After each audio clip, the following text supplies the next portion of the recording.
So the Seventh Amendment is here to make an equal playing field for everyone. Seventh Amendment here to make an equal playing field for everyone, rich, poor. They can afford lawyers. They can't afford lawyers. And the government right now is trying to take it away with House Bill 837. Yes. What's the worst part specifically about 837? If you could give us one or two reasons. I know there's a bunch. If you can give us one or two reasons for the average Florida consumer to watch and say, wait, they want to do what to me? There are two, major portions of this bill that are bad for business. It makes our state more dangerous, and it's bad for you and your family. I'll start with the first one. It's called bad faith. In the state of Florida, we've had a law since the 1920s and 30s that guarantees that insurance companies must treat you with good faith. And if they don't, they're responsible for the harm they cause. What does that mean?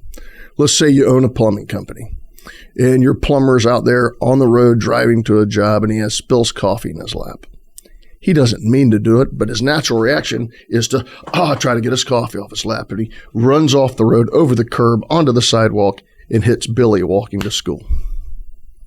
Billy's paralyzed. You and your plumbing company have bought insurance just in case something like this ever happened, to protect yourself, because you're a good company. You want to protect yourself, and you expect your insurance company to protect you if something like this happens. Are you responsible and accountable for the harm? Yes, you are, because we believe in responsibility and accountability in Florida. Do we believe in life? You're darn right we believe in life in Florida. The insurance company, today, if they are offered, if Billy's mom comes to the insurance company and she says, we know Sal's Plumbing didn't mean to do this. That's why they have insurance. If you will pay Sal's Plumbing's $500,000 policy limits, I will release you from all future liability because Billy needs medical care now. If State Farm says, you know what, Billy wasn't wearing a retro-reflective vest and he may have been walking too close to the road, we'll offer you $450,000. Billy's mom goes and gets a lawyer. Why? Because now she needs someone to take care of her son.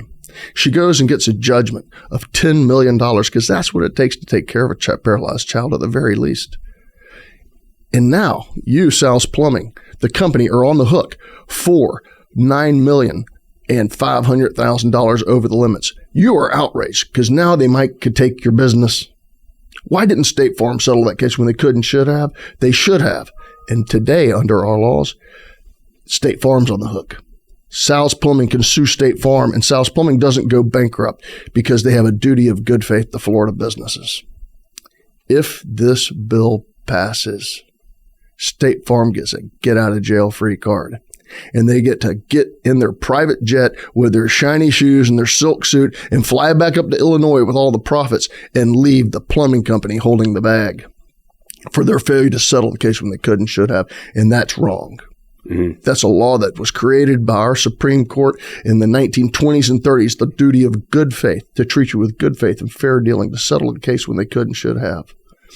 It wasn't exactly a bunch of screaming liberals in the 1920s in Florida Supreme Court.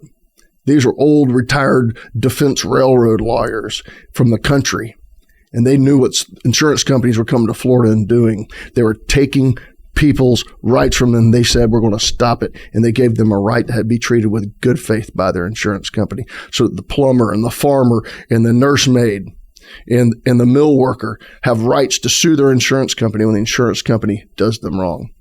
That's the first thing. They want to give the insurance company a get-out-of-jail-free card so that if they pay their limit within the first 90 days of Billy's mom having to sue, they get out of jail free, and Sal's Plumbing is still on the hook. That's wrong. This is greedy insurance companies coming to take your rights, to hold them accountable and responsible away. And that's just the number one. Okay, so that's number one. Number two.